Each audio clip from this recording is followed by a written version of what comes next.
Hello everyone, welcome to Deaf Mute Studio. I am joined by Gareth, that candle wax isn't nearly hot enough, Gibson. And we are going through, we are recommending films to watch on Halloween. We are currently on the 20th of October. So Gib, what is your pick for the 20th of October? My pick is the most modern film that's on my list, or the most recent American Psycho. Oh, brilliant! Yeah, made in 2000. It's just been been a favorite of mine for a very long time, and it's definitely one of the more modern horror movies that's got a big fandom and a big following. Is in terms of having an iconic character and quotable lines and stuff like that as well. So quotable. It's so quotable. The amount of horror cons that I go to, people are dressed up as Patrick Bateman. It's so good. And funnily enough, I wasn't the biggest fan of it when I first watched it. No. It didn't quite jump out at me. I just maybe just wasn't in the mood for it at the time, but it was just a film that grew on me because it was on Sky Movies all the time. And the more you watch it, it's just the more you like it, isn't it? Really, very much so. Yeah, it's it's one of the best dark comedies I think that's been ever made. Oh, it's absolutely hilarious. I mean, the bit that always gets me is when he's got Paul in his apartment and he's banging on about is it Genesis? It's Huey Lewis in the News. Yeah, he does talk about Genesis, but in another scene. But he does this little dance hip shake thing, and it gets me every time. I think that was the moment I really fell in love with American Psycho.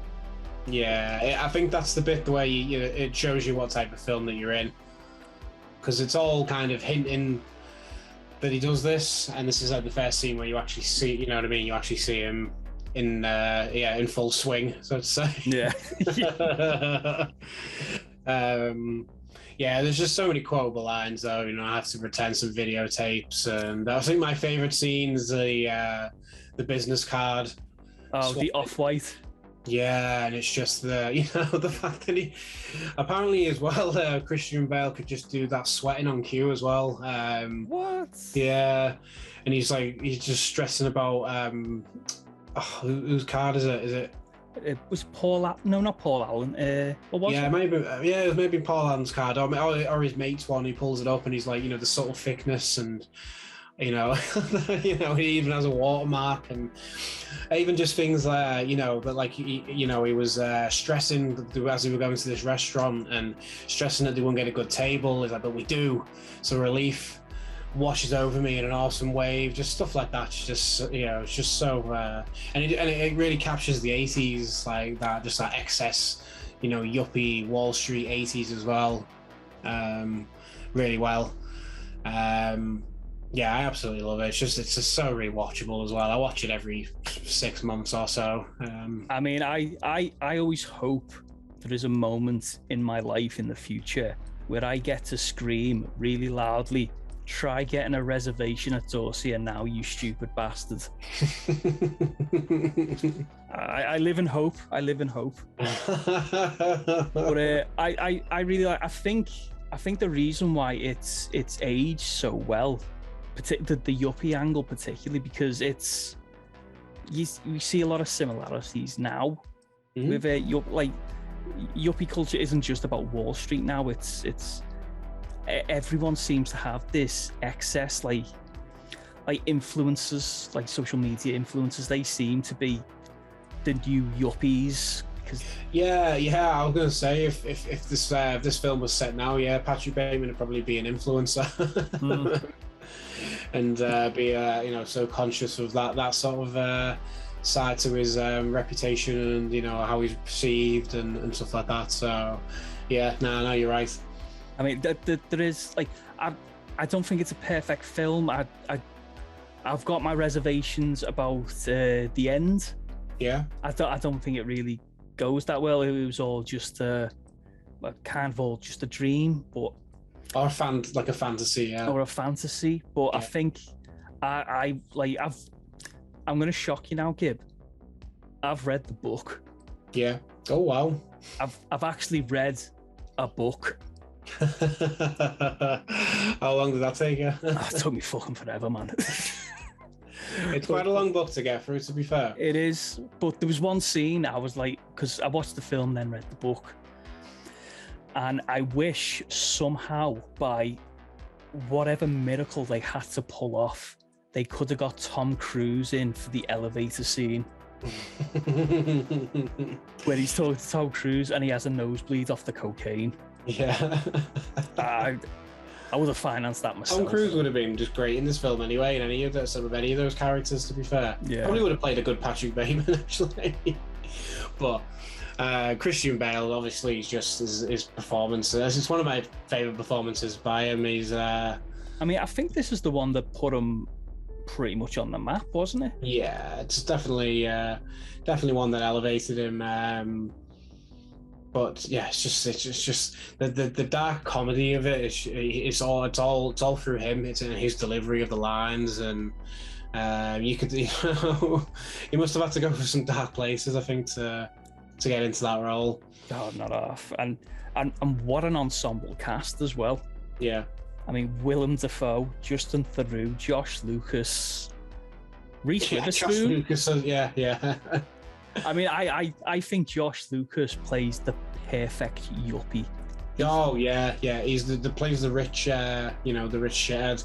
Like he's got that face as well. He's got the face for it. He's probably a lovely guy in real life, but he has got that face. But he plays the knobhead so well. Like no one loves the film, but I'm a big fan of Ang Lee's The Hulk. Yeah. I thought he was in that, yeah. And he does it really well in that. It's he plays the perfect shit.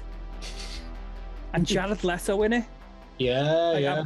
Again, it was great at playing. It was kind of fit for that role, definitely. I was about to say, because he's not my favorite person. So for him to play a yuppie is it's really good. Must have been satisfying as well to his death scene. Yeah, very much so. Well, you got all papers down on the floor. Have you got a dog or something, little chow? Shut up, Jared. I'm gonna cut your head off. But yeah, absolutely excellent choice. It's a full-on classic. I think when you get a really a classic film, then it comes down to a really great script and performance. I know I'm stating the obvious here, but when you get a film as quotable as American Psycho, it's nailed on to be. It just transcends time. Yeah, as I say, it's one of the more modern films that's ingrained into pop culture now, and it's just an absolute classic. Even recently with the I don't know if you had the Iceland Kills song that came out. It's literally a song about American Psycho. Oh no. No, I'll check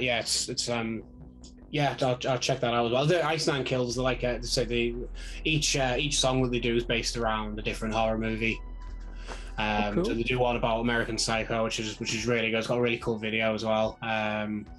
It's one of those that's ingrained in pop culture, and it's still going to be talked about in another 20, 30 years time, I think, with all these other horror films that we're talking about right now. Oh, I will check that out. Yeah, definitely. Oh, fantastic. Well, for my pick, Gib, I've picked a film that absolutely traumatized me, and I'm very susceptible to horror films about women fucking over men. So I know Gone Girl isn't exactly a horror film, but it is to me. It's terrifying. It is. I think that's one. I mean, it's not the only reason I'm single. There's plenty of other reasons why I'm single. But so to cut to the chase, it's 1999's Takeshi Miike film, Audition. Yeah, that's a great pick. I mean, if I ever hear the noise, I will run faster than fucking Usain Bolt.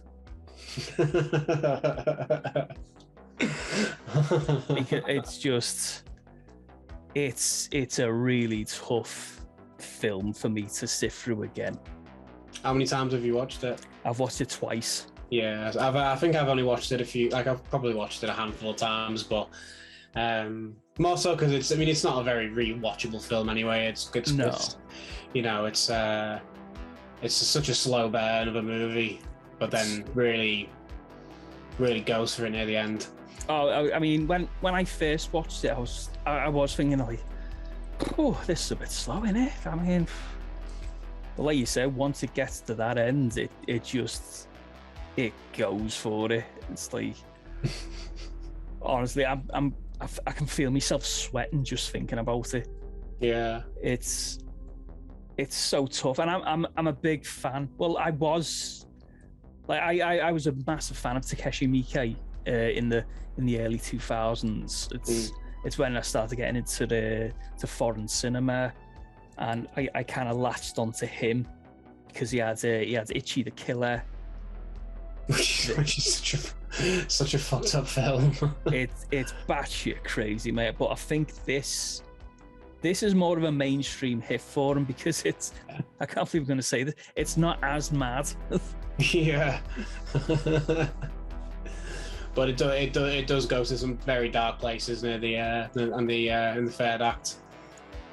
Very dark, mate. I mean, I'm recommending it now because it's on my list, but I would say only watch it if